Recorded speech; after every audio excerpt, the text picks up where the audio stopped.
नमस्कार, आप देख रहे हैं देश का सर्वश्रेष्ठ न्यूज चैनल एबीपी न्यूज। मैं हूं अखिलेश आनंद। अब वक्त हो गया है आपके अपने शो का, जो जनता की आवाज है, यानी घंटी बजाओ। घंटी बजाओ में हम हर उस आवाज को मंच देते हैं जो सिस्टम का पीड़ित हो, जिसकी कहीं सुनवाई ना हो रही हो। आज घंटी बजाओ में हम बात करेंगे बिहार की, जहां नीतीश कुमार के तथाकथित सुशासन में प्राकृतिक संपदा की लूट हो रही है। जी हां, सरकारी खजाने को करोड़ों का चूना लग रहा है, जबकि माफियाओं के पौ बारह हैं। हम घंटी बजाओ की इस पड़ताल में आपको दिखाएंगे कैसे अवैध बालू के खनन का गोरख धंधा बिहार में बदस्तूर जारी है। सरकार बार बार इस अवैध खनन को रोकने के दावे करती है, लेकिन ऐसा लगता है इन रेत माफियाओं की पकड़ सत्ता के गलियारों में इतनी मजबूत है कि कोई इनका बाल भी बांका नहीं कर पाता। घंटी बजाओ में इस मुद्दे का खुलासा हमने पहले भी किया था। सरकार ने तब इस अवैध कारोबार को रोकने का वादा भी किया, लेकिन गैर कानूनी तरीके से बालू निकालने का काम अभी भी जारी है। प्रशासन की नाक के नीचे जारी इस अवैध कारोबार को रोक पाने में नाकाम बिहार की नीतीश सरकार के खिलाफ 8422840000 पर आप घंटी बजाएं और रिपोर्ट देखिए।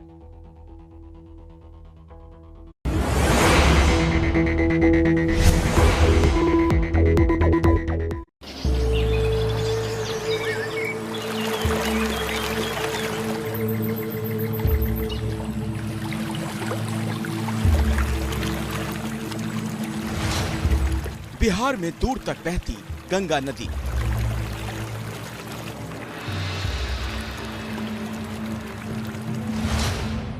इस गंगा नदी के रेत से भरे किनारे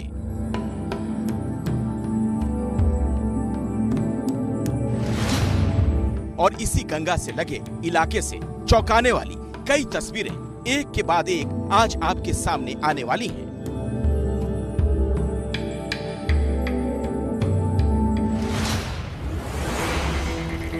वो तस्वीरें जिनमें उन खोखले दावों की हकीकत है जो बिहार में नीतीश सरकार और उनके मंत्री जब तब करते रहते हैं।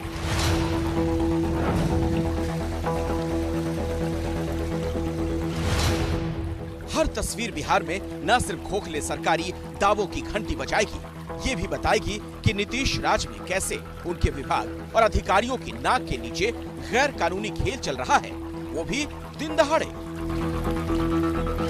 हम आपको दिखा रहे हैं वो खुफिया रास्ता जिससे खुलेआम डकैती हो रही है और बालू को लोग इस पार से उस पार कैसे कर रहे हैं।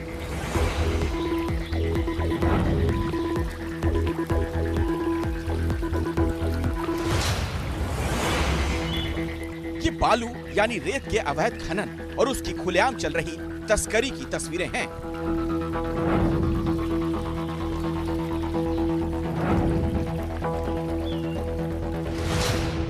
इन तस्वीरों को एबीपी न्यूज संवाददाता प्रकाश कुमार अपने सहयोगी परमानंद और वीडियो जर्नलिस्ट विशाल के साथ गंगा से लगे इलाके से लेकर आए हैं, ताकि बिहार में सरकारी दावों का सच सबको पता चल सके और खुलेआम बालू माफिया जो खेल खेल रहे हैं उसकी घंटी बज सके, उस पर हमेशा के लिए लगाम लग सके।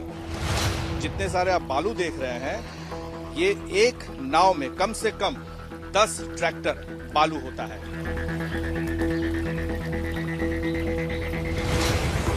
अवैध बालू खनन और तस्करी के इस खेल के कैमरे में कैद होने की कहानी अब एकदम शुरुआत से और सिलसिलेवार तरीके से आप जानिए।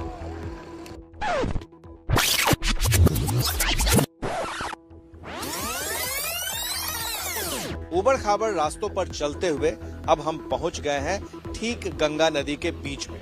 हमारे पीछे आप पीपा पुल देख रहे हैं। इस पीपा पुल को हम पार करेंगे और फिर हम आपको दिखाएंगे कि कैसे खुफिया रास्ते से बालू, अवैध बालू का कारोबार चल रहा है।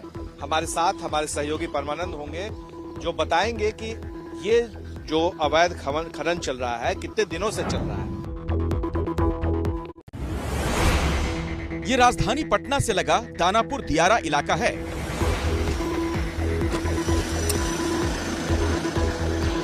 जहां कच्चे और कई ऊबड़ खाबड़ रास्तों को पार करके एबीपी न्यूज की टीम पहुंची तो यहां इन तस्वीरों से सामना हुआ।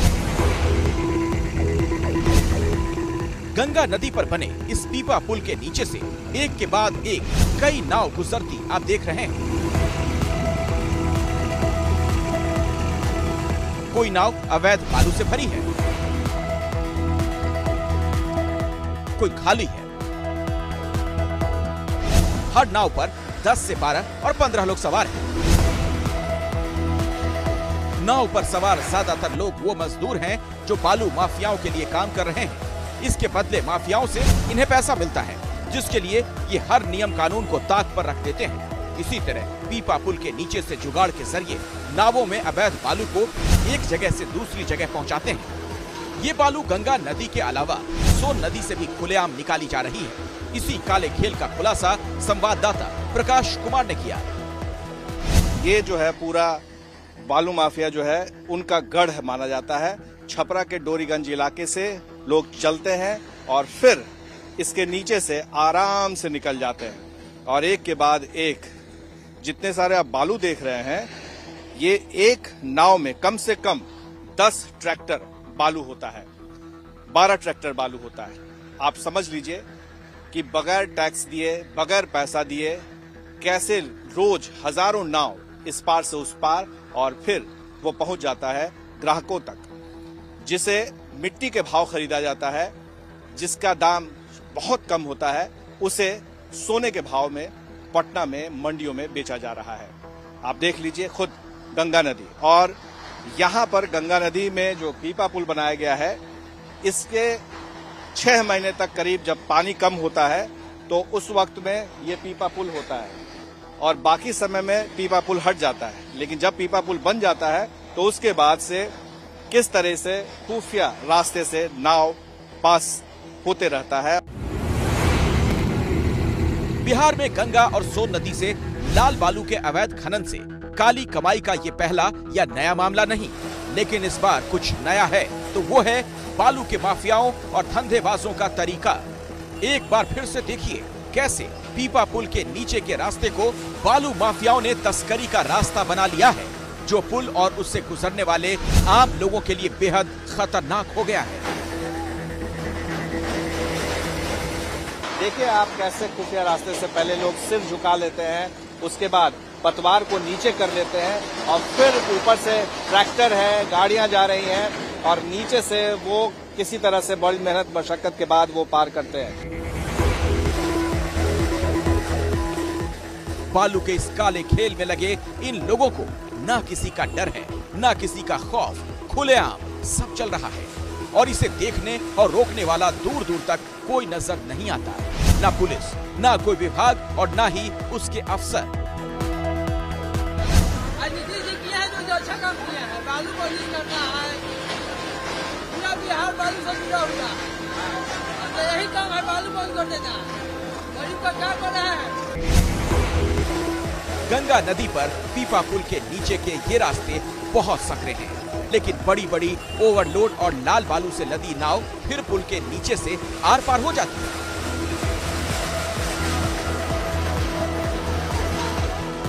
ये सिलसिला सारे दिन चलता है।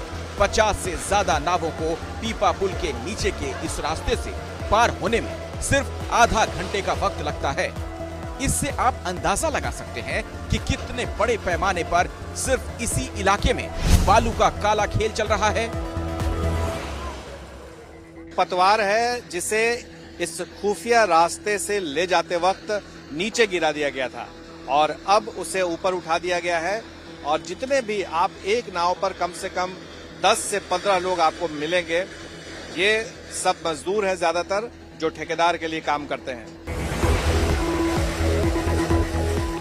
बालू माफियाओं और धंधेबाजों के लिए गैर कानूनी काम में जुटे इन लोगों से संवाददाता प्रकाश कुमार ने बात करने की भी कोशिश की। आओ ना फिर चल जाना बोल के। मजबूरी के नाम गांधी जी है, करे तो बेचारा क्या करे। अगर मान लिया जाए कि अगर ये नाव नहीं जाएगा तो एक नाव से 100 आदमी का खर्च चलता है। एक दिन नाव बंद हो जाएगा एक ठो, 100 आदमी भूखे मर जाएंगे।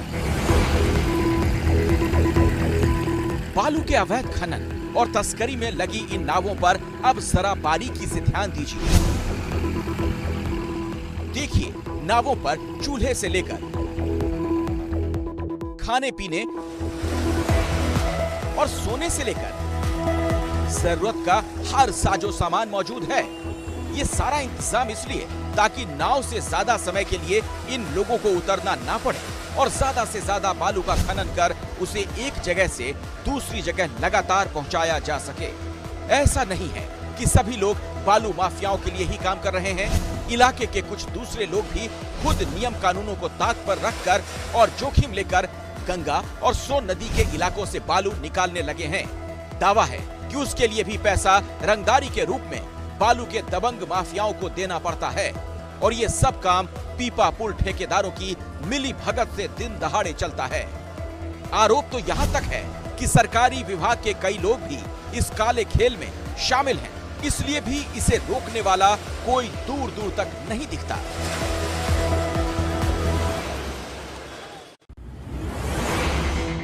बिहार के 29 जिलों में बालू खनिज उपलब्ध है, जिसे निकालने के लिए बालू घाटों की नीलामी कानून और सरकारी दिशा निर्देशों के तहत की जाती है। पिछले साल जुलाई में बालू के अवैध खनन पर रोक लगाने वाला नया और सख्त कानून भी बिहार में लागू किया गया, जिसमें अवैध बालू के पकड़े जाने पर 25 गुना जुर्माने और 2 साल की सजा का प्रावधान है। बालू के अवैध खनन में लगे वाहनों पर 25,000 से 4 लाख रुपए तक फाइन और उन्हें नीलाम करने का प्रावधान है। बावजूद इसके बालू खनन और तस्करी दिन दहाड़े चल रही है। गवाह पिछले महीने की ड्रोन से ली गई ये तस्वीरें भी हैं।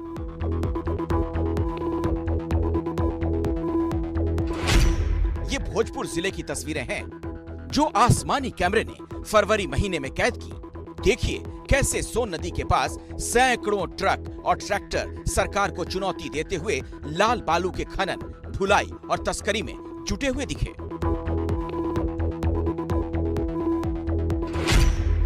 भोजपुर बिहार के उन जिलों में है जहां अवैध बालू खनन के दौरान जानलेवा हमले और हत्याएं तक होती हैं। बावजूद इस काले खेल और करोड़ों की काली कमाई पर रोक सरकार नहीं लगा पा रही है। इससे कितना बड़ा नुकसान हो रहा है वो भी समझ लीजिए। एक अनुमान के मुताबिक बालू माफियाओं की वजह से बिहार सरकार को हर महीने करीब 350 करोड़ के राजस्व का नुकसान हो रहा है, यानी हर दिन करीब 10 से 12 करोड़ के राजस्व का नुकसान। साल 2021 में खनन और भूतत्व विभाग ने सिर्फ बालू खनन से 2454 करोड़ रुपए के राजस्व का टारगेट रखा था, लेकिन 400 करोड़ रुपए ही राजस्व में सरकार को हासिल हुए। इसीलिए बिहार की नीतीश सरकार से सांसद चिराग पासवान की पार्टी एलजेपी सवाल पूछती है, बड़े आरोप भी लगाती है। सरकार चाहे तो कुछ भी कर सकती है, लेकिन आपका जो मंतव्य हो वो बिल्कुल पाक साफ हो। आप सच में उसको रोकना चाहें, क्या शराब नहीं रुक सकता है? लेकिन अगर रोकने की आपकी मंशा हो तब तो। वही बात बालू के साथ है। आप अगर थोड़ा सा डिटेल में जाएंगे तो आपको मालूम चलेगा कि जो ये बालू माफिया हैं, हो सकता है कि कोई सरकारी नेता, जो सरकार है उन नेता के कुछ लोग जान पहचान के हैं, कुछ उनके रिश्तेदार हैं। तो जब संयम है कोतवाल तो फिर डर किस बात का है? मुझे नहीं लगता है कि सरकार की मंशा है कि इस चीज़ को रोका जाए। सरकार इसमें खूब मिली हुई है और जो पैसा बालू माफिया कमाती है उसमें सरकार की भी हिस्सेदारी है। बिहार में कई जगह बालू माफियाओं की मनमानी और उनके खिलाफ कोई ठोस एक्शन न होने पर सवाल एबीपी न्यूज ने पहले भी लगातार उठाए हैं और गवाह हैं ये तस्वीरें। 19 मार्च 2018 को घंटी बजाओ शो में हमने सबसे पहले बालू के अवैध खनन और तस्करी का मुद्दा उठाया था। खबर के बाद नीतीश के अधिकारियों की ओर से इस काले खेल पर लगाम लगाने और व्यवस्था में सुधार के बड़े बड़े दावे तब हुए थे, लेकिन तस्वीर बदली नहीं। 2021 में फिर घंटी बजाओ शो में हमने बालू माफियाओं का मुद्दा उठाया और आज नई तस्वीर भी आपके सामने है। इसलिए बिहार के सीएम नीतीश कुमार से सवाल है कि सरकारी खजाने को नुकसान पहुंचाने वाले ऐसे माफियाओं और धंधेबाजों पर कड़ा एक्शन आखिर कब होगा? कब ये सब बंद होगा? ऐसे सवालों के साथ ABP news reporter Shashank Kumar Patna में नीतीश सरकार में बीजेपी कोटे से खनन और भूतत्व मंत्री जनक राम से मिले। बड़ी बड़ी माफियाओं के ऊपर जेसीबी, हाइबा, ट्रक, ट्रैक्टर, ट्रॉली, नाव भी जब्त करना, नाव को भी नुकसान करा दिया जाता है। तो सारी विधि व्यवस्था मजबूती से लगा हुआ कि अवैध तरीके से काम करने वाले लोगों को कमर को तोड़ना है। बड़े बड़े माफियाओं को ऊपर FIR होना, आर्थिक जुर्माना लगाना, ये सरकार कर रही है। फिर भी कहीं अगर आपके संज्ञान में आ रहा है तो वो सरकार पूर्णतः उस पर कार्रवाई करेगी। नीतीश सरकार के मंत्री बड़े दावे कर रहे हैं, एक्शन के नए वादे भी उनसे सुनने को मिले हैं। उम्मीद है कि बिहार में आने वाले दिनों में ऐसी तस्वीरें फिर देखने को नहीं मिलेंगी, और अगर फिर देखने को मिलेंगी तो सरकार की घंटी जरूर बजेगी। देश के तौर पर हम सब कुछ बदल सकते हैं, लेकिन पड़ोसी नहीं। पूर्व प्रधानमंत्री अटल बिहारी वाजपेयी का ये विश्वास आज की तारीख में काफी अहमियत रखता है, क्योंकि पाकिस्तान में जिस तरह सरकार असफल हो रही है और श्रीलंका में जिस तरह जनता सड़कों पर प्रदर्शन करने को मजबूर हो रही है, उन सब के पीछे हमारे ही एक पड़ोसी चीन का सीधा सीधा हाथ भी दिखाई दे रहा है, और सीधा फायदा भी। लेकिन भारत इतनी आसानी से चीन को अपना पड़ोस गंदा करने नहीं दे सकता। राष्ट्र सुरक्षा से जुड़े इसी सवाल के साथ पेश करते हैं हम ये घंटी बजाओ स्पेशल।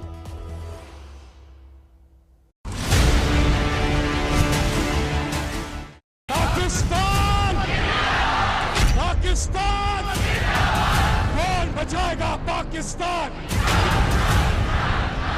हमें एक अमेरिका ने हमें मैसेज आती है 7 मार्च को, वो ये कहते हैं कि अगर इमरान खान चला जाता है तो पाकिस्तान को माफ कर दें। अगर ये इमरान खान के खिलाफ फेल हो जाती है तो फिर पाकिस्तान को एक मुश्किल वक्त का सामना करना पड़ेगा। पाकिस्तान के प्रधानमंत्री का ये बयान, और बयान में अमेरिका का इस तरह से लिया गया नाम, आने वाले वक्त में पाकिस्तान के साथ अमेरिका के संबंधों को और कितना बिगाड़ेगा, ये तो देखने वाली बात होगी। इलेक्टेड प्राइम मिनिस्टर के खिलाफ कोई भी दूसरा मुल्क, ये ऑफिशियल डॉक्यूमेंट है जो गवर्नमेंट ऑफ पाकिस्तान को, हमारे रिप्रेजेंटेटिव एम्बेसडर को नोट्स ले रहे थे लोग, जिसमें ये कहा गया, और ये कहा बेसिकली ये कहा गया कि अगर इमरान खान रहता है वजीर आज़म तो हम आपके साथ हमारे ताल्लुकात भी खराब हो जाएंगे और आपको मुश्किलों का सामना करना पड़ेगा। लेकिन इमरान खान के अमेरिका का जिक्र करने के तुरंत बाद चीन का ये बयान आना कि वो हर हाल में पाकिस्तान के साथ है, दिख गया कि पाकिस्तान में इमरान की सरकार को लेकर हो रही राजनीति दरअसल इस इलाके में अमेरिका और चीन के वर्चस्व की लड़ाई का नतीजा हो सकती है। जिस समय वो नेशन को एड्रेस कर रहे थे, या जिस समय उनकी बातचीत ये नो कॉन्फिडेंस मोशन में किया, उस समय पाकिस्तान के जो फॉरेन मिनिस्टर हैं शाह महमूद कुरैशी पीकिंग में मौजूद थे, और वो पीकिंग में बातचीत करके उसी दिन वापस आए। तो ये इमरान खान जो थे, ये कांस्टेंट टच में इनकी सरकार पीकिंग चाइना के टच में थी, और चाइना को वो बार बार नाम भी ले रहे थे, तारीफ़ें भी कर रहे थे, और अमेरिका को नीचा दिखाने की भी कोशिश कर रहे थे। कभी अमेरिका और पाकिस्तान ऑल वेदर फ्रेंड हुआ करते थे, यानी हर मौसम के दोस्त। मगर बीते कुछ सालों में पाकिस्तान ने अमेरिका का भरोसा खोया है। जाहिर है इसका फायदा चीन ने उठाया। आलम यह है कि पाकिस्तान के आर्थिक, सामरिक और कूटनीतिक तंत्र पर चीन का शिकंजा लगातार कसता चला जा रहा है। पाकिस्तान चीन के कर्ज के फंदे में लगातार डूबता जा रहा है, तो वहीं दूसरे अन्य मुल्कों के लिए उसके कर्ज के दरवाजे लगातार बंद होते जा रहे हैं।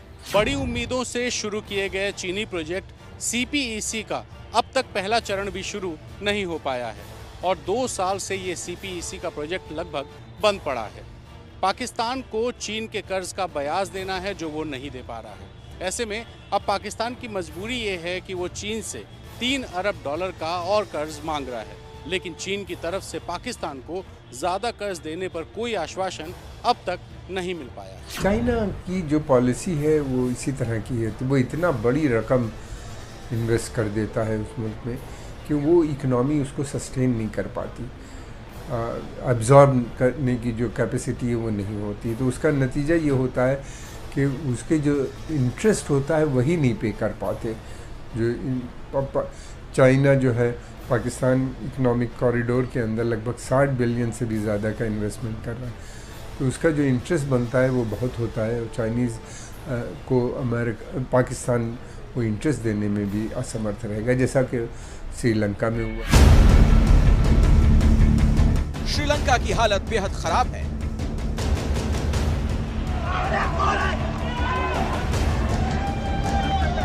यहां घरों में बिजली नहीं,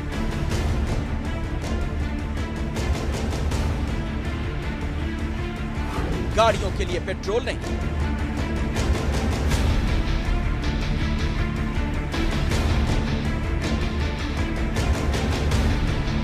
खाने के लिए अनाज नहीं,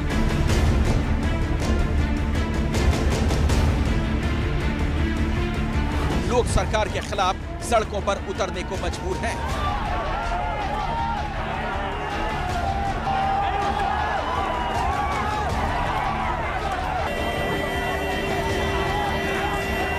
इस आर्थिक संकट से निपटने के लिए श्रीलंका ने भारत और चीन दोनों से ही मदद मांगी है। जरूरी चीजों की खरीद के लिए भारत ने श्रीलंका के लिए $1 अरब के क्रेडिट लाइन का ऐलान भी किया है, लेकिन इससे अलग श्रीलंका ने चीन से $2.5 अरब की गुहार भी लगाई है, लेकिन चीन अभी तक सिर्फ विचार ही कर रहा है। सच्चाई तो ये भी है कि श्रीलंका को इस आर्थिक गड्ढे में ढकेलने के लिए चीन ही सबसे बड़ा जिम्मेदार है, और विडंबना देखिए कि अब इस आर्थिक कर्ज जाल से निकलने के लिए श्रीलंका को उसी चीन की जरूरत है। दरअसल कोरोना संकट में श्रीलंका का टूरिज्म सेक्टर पूरी तरह से बैठ गया। सरकारी खर्च में बढ़ोतरी और टैक्स में कटौती ने हालात को और बदतर बना दिया। चीन से लिए गए कर्ज को चुकाते चुकाते श्रीलंका की कमर टूट गई। अकेले चीन का श्रीलंका पर $5 अरब से अधिक कर्ज है। चीन से जले श्रीलंका पर अब भारत मरहम लगा रहा है, जिसने उत्तरी श्रीलंका में एक हाइब्रिड ऊर्जा संयंत्र लगाने पर हामी भरी है। गौरतलब यह है कि हाल ही में चीन ने श्रीलंका में 3 संयंत्रों को बनाने की परियोजना पर यह कह करके रोक लगा दिया था कि इससे एक तीसरे देश को लेकर के उनकी सुरक्षा चिंताएं हैं। जाहिर है चीन का इशारा भारत की तरफ था। भारत ने मौके का फायदा उठाते हुए चीन पर सामरिक जीत दर्ज की है। भारत को यहाँ पर डिप्लोमेटिक एफर्ट बढ़ा देने चाहिए। इन सारे मुल्कों के साथ में डिप्लोमेसी के जरिए चाइना को दूर रखना चाहिए, एक, और दूसरा इन सारे मुल्कों को पाकिस्तान को छोड़कर सैन्य मदद देनी चाहिए, सस्ते में हथियार देने चाहिए। और तीसरा पॉइंट ये है कि भारत को खुद की जो काबिलियत है नेवी की वो बहुत ज़बरदस्त बढ़ानी पड़ेगी। ये सारी चीज़ें हैं जो हमें करनी पड़ेंगी चाइनीज़ को काउंटर करने के लिए, चाइनीज़ को चेक में रखने के लिए।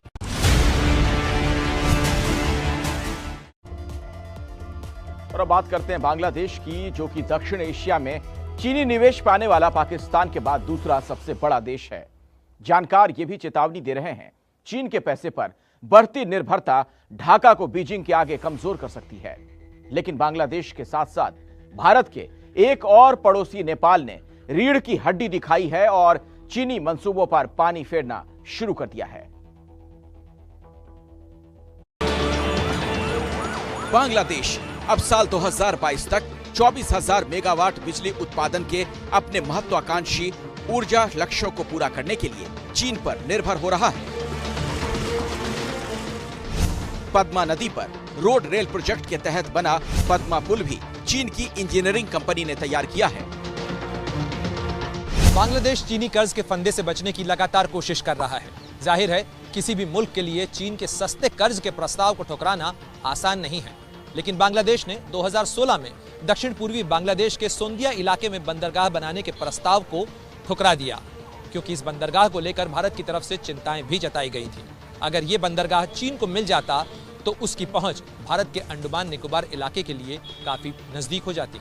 बांग्लादेश की जो समय हुकूमत है वो भारत से अच्छे से मेंटेन करे हुए हैं। वो ये नहीं चाहती कि चाइना के कास्ट पे भारत से रिश्ते बिगड़ जाए। वो एक फाइन बैलेंस मेंटेन कर रही हैं और उसी को वो आगे बढ़ाने की कोशिश कर रही हैं। भारत के उनके साथ बड़े घनिष्ठ संबंध हैं, हमारे कल्चरल टाइज़ हैं, हिस्टोरिकल टाइज़ हैं। बांग्लादेश और बांग्लादेश के बनाने में भारत का बहुत बड़ा योगदान है। इस बात को वो बहुत अच्छी तरह वहाँ की लीडरशिप समझती है और भारत से उनके रिश्ते लगातार बने। भारत उनकी खुल के मदद भी करे। दक्षिण एशिया में चीन का बढ़ता दबदबा आर्थिक कारणों से ही नहीं बल्कि राजनीतिक और सुरक्षा कारणों से भी नई दिल्ली के लिए एक बड़ी चुनौती है। चीन के पास बंदरगाह की सुविधा श्रीलंका के हम्बनटोटा में है। पाकिस्तान के ग्वादर में है। इसके साथ ही चीन म्यांमार के क्याकपियू में भी बंदरगाह बना रहा है, जिसकी वजह से पूरा माहौल भारत को चारों ओर से चीन से घिरा होने का एहसास कराता है और यही है भारत की सैन्य चिंता। मेरे ख्याल से भारत श्रीलंका की मदद बिल्कुल ठीक तरीके से कर रहा है। इस समय श्रीलंका के अंदर बहुत जबरदस्त इकोनॉमिक क्राइसिस चल रहा है और इस क्राइसिस के अंदर चाइनीज फायदा उठाना चाह रहे हैं। चाइनीज जिस तरीके से क्रेडिट श्रीलंका को दे रहे हैं, वो क्रेडिट के ऊपर और ज्यादा इंटरेस्ट आगे आने वाले समय में लगने वाला है। लेकिन भारत इस तरीके की अप्रोच नहीं कर रहा है। भारत जो इंटरेस्ट दे रहा है वो इस तरीके से नहीं दे रहा है जिस तरीके से चाइनीज दे रहे हैं। भारत इसको पूरी मैटर को ह्यूमैनिटेरियन या मानवीय तरीके से एड्रेस कर रहा है। साथ के साथ जो लोकल समस्याएं हैं इस इकोनॉमिक क्राइसिस की वजह से, उसके ऊपर भी ध्यान रखते हुए भारत मदद कर रहा है। अब बात करते हैं नेपाल की, जो चीन के कर्ज जाल का एक नया मोहरा है। लेकिन नेपाल ने भी इस बात को समझ लिया कि चीन बातें और वादे तो बहुत बड़ी बड़ी करता है, लेकिन उसकी डिलीवरी का मामला ढीला है। यही वजह है कि बीते दिनों नेपाल की सरकार ने करीब 50 करोड़ अमेरिकी डॉलर के मिलेनियम चैलेंज कॉरपोरेशन सहायता परियोजना को मंजूरी दे दी। इस परियोजना को लेकर नेपाल के वामपंथी दलों ने जमकर विरोध प्रदर्शन किए थे, लेकिन सरकार ने उन तमाम विरोध प्रदर्शनों को दरकिनार करते हुए इस परियोजना को मंजूरी देने का फैसला किया। नेपाल के लिए अमेरिकी अनुदान 300 किलोमीटर लंबी हाई वोल्टेज बिजली की ट्रांसमिशन लाइन बनाने के लिए दिया जाएगा। इस निवेश के चलते नेपाल में मौजूद पन बिजली संभावनाओं का बड़े स्तर पर इस्तेमाल हो सकेगा। इससे नेपाल के 3 करोड़ लोगों में से 2 करोड़ से अधिक आबादी को फायदा होगा। मिला जुलाकर पाकिस्तान तो चीन के जाल में फंसने को मजबूर है, लेकिन भारत ने बाकी के अपने पड़ोसियों को चीनी चक्रव्यूह से बाहर निकालने या नहीं फंसने देने की रणनीति बनानी शुरू कर दी है और काफी सफलता से इसे अंजाम दिया भी जा रहा है।